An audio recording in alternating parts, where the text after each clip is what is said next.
Message કર્યો કે દોસ્ત 45 વર્ષ પહેલા તે જે મને પ્રશ્ન પૂછેલો એનો જવાબ મને હવે મળ્યો છે કે ઈશ્વરની કૃપા, પરિવારનો પ્રેમ, દોસ્તો અને સંબંધીઓની દુઆઓ, ડૉક્ટરની મહેનત અને અનુકૂળ સંજોગો હોય તો મૃત્યુમાં પણ મજા હોઈ શકે છે.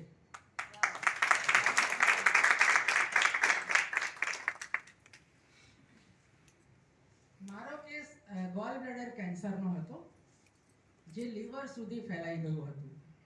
સાજા થવું જે મારા માટે એક પડકાર હતો એ રીતે મને સાજી કરવી એ મારા ડૉક્ટર માટે એનાથી પણ મોટો પડકાર હતો. આ મુશ્કેલ સમયમાં આધ્યાત્મિકતાને વિજ્ઞાન સાથે જોડીને સકારાત્મક માનસિકતા અપનાવીને ઉપચાર યાત્રા દરમિયાન મને જે આંતરિક શાંતિ મળી એ વૈજ્ઞાનિક રીતે હું સાબિત નહીં કરી શકું, કારણ કે મારું માનવું છે કે વિજ્ઞાન જ્યાં સમાપ્ત થાય છે આધ્યાત્મિકતા ત્યાંથી શરૂ થાય છે. આઠમી, હવે હું વિગતો બધી થોડી બોલીશ એટલે આ મેં લેખ લખ્યો છે અને જ્યારે મને કહેવામાં આવ્યું કે ગુજરાતીમાં બોલો તો સારું, તો એ મારા માટે બીજી એક ખુશી હતી કે હું ગુજરાતી જાણું છું અને ગુજરાતીમાં બોલવાનો પ્રયત્ન કરીશ. 8મી ડિસેમ્બર 2023 થી 12મી એપ્રિલ 2024 સુધી પ્રખ્યાત મેડિકલ ઓન્કોલોજિસ્ટ ડોક્ટર વિરાજ લવિંગિયાની દેખરેખ હેઠળ 12 કેમોથેરાપી અને 5 ઇમ્યુનોથેરાપીના ડોઝ લીધા પછી મારું ફૂલ બોડી પેટ સ્કેન કરવામાં આવ્યું.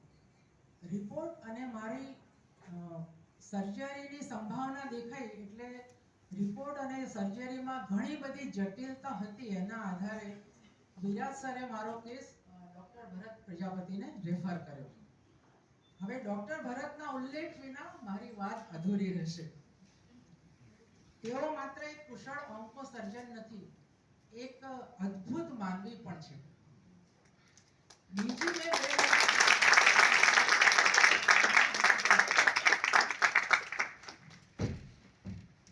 બીજી મે 2024ના રોજ હું મારા પતિ અને પુત્ર સાથે મારી કેસ હિસ્ટ્રી લઈને એમને મળવા આવી. બધા રિપોર્ટ્સ વાંચ્યા પછી તેમણે મારી અદ્ભુત રિકવરી માટે મને અભિનંદન આપ્યા. થોડી વાર રોકાઈને તેમણે સહાનુભૂતિપૂર્વક કાગળ પર ચિત્રો દોરતા મારી સર્જરીની જટિલતાઓનું વર્ણન કરવાનું શરૂ કર્યું. ત્યારે એટલું તો સમજાયું કે આપણું શરીર બ્રહ્માંડની એક નાની પ્રતિકૃતિ છે. એટલું સારું હતું કે તેઓ બોલચાલની ભાષામાં જ સમજાવી રહ્યા હતા. બાકી મેડિકલ ટર્મિનોલોજી જો આપણે સમજવાનો કે વાંચવાનો પ્રયત્ન કરીએ આપણા જેવા સામાન્ય માણસો, તો જીભના ઊંચા પડી જાય અને મગજનું દહીં થઈ